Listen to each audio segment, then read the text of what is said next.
We wanted to have a conversation today for people who are experiencing or fear they could experience soon workplace burnout, particularly if you are a high performance person. You want to do well. We have with us today called the Rest Strategist Elizabeth McCoy. She joins us this morning to give us some tips on how you can avoid that burnout. Elizabeth, thank you so much for joining us this morning.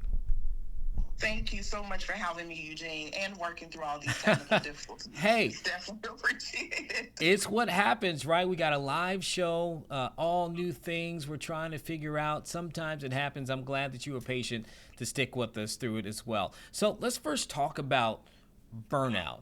My first question to you is, what are some of the signs that someone may be burning out at their job or whatever they may be doing, and they need to maybe change some things? So I want you to walk in this visual with me. When you think about burnout and if you are burning out, imagine going to your refrigerator in the morning and you notice that you have cereal but no milk. What is your response to that situation? If your response is, I just need to go to the store or put in an Instacart order and get more milk delivered, or stop on the way to get something to eat, it's likely stress.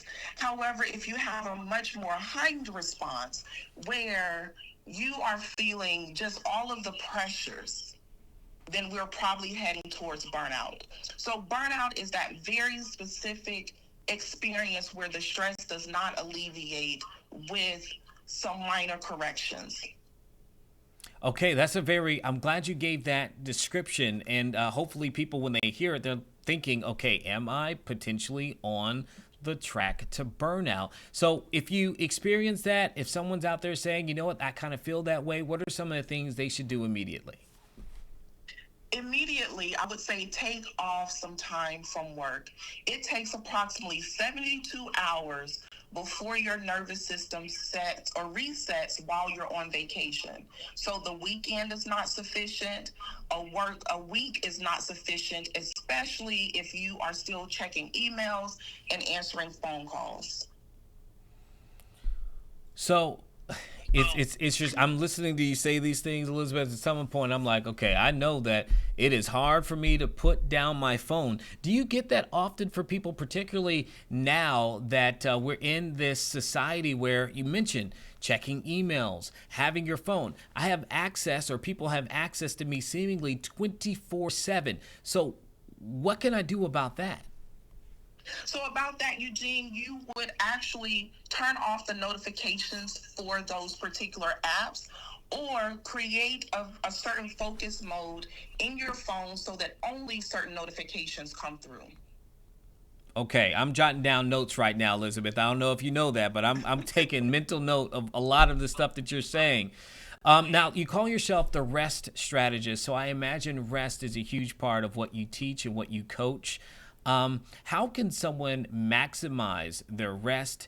And it kind of sounds like we're talking about a little bit about recovery as well.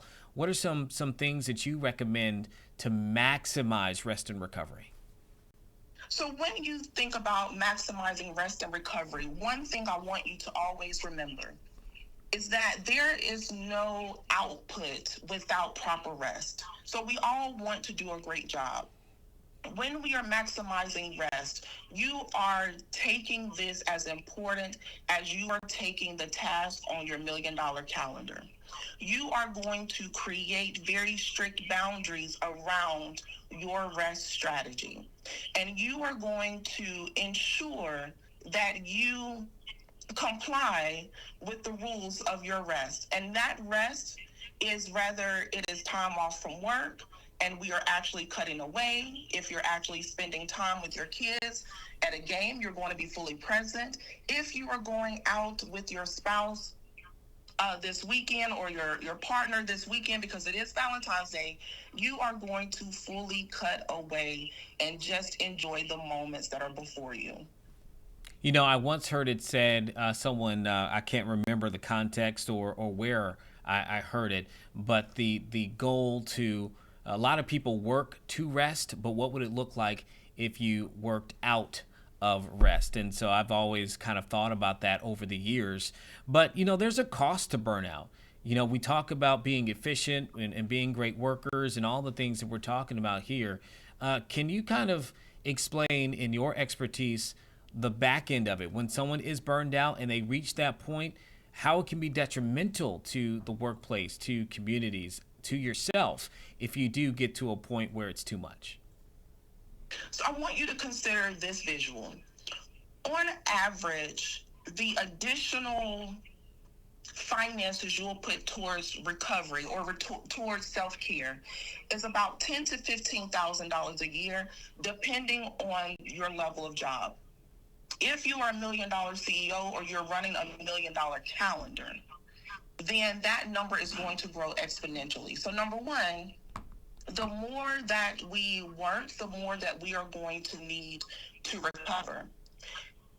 As far as a company, I want you to multiply that times your high performers. Having rest strategies available at the company and corporate levels are the key to reducing burnout within the company and reducing turnover amongst your high performing employees. Okay, so that's really good for people to kind of hear, especially if you are in some form of leadership as well. I appreciate you kind of spelling all that out. I mean, you mentioned this weekend is Valentine's Day, so hopefully people are able to take some rest with their significant other or whatever that may look like, even if they don't have a significant other, just to rest on the weekend. We appreciate you so much for joining us here. Any last things that you'd want to share for our viewers when it comes to this topic that you really want them to know as we close out? So, of course, Eugene, if you are needing a rest strategist in your life, and if you are a high performer, I can almost guarantee that you do, you can look up the Luxury Recharge Collective, and that is where you can book a reclamation call with me, and we will go through the specific strategies that you need to keep maintaining your $1 million calendar on a fully charged battery.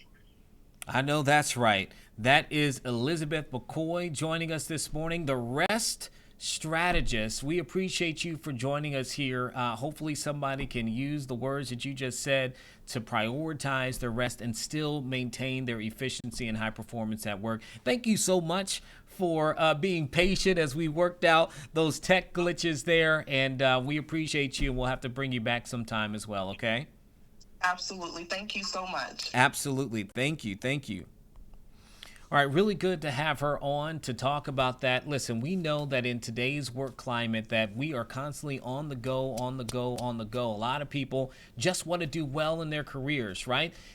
We can do that at the expense of rest, though. So that was one of the big things we wanted to bring her on, just looking at a few recent polling, etc. A lot of people have been feeling that burnout. Hopefully those are some tips that you can use so that you can avoid it.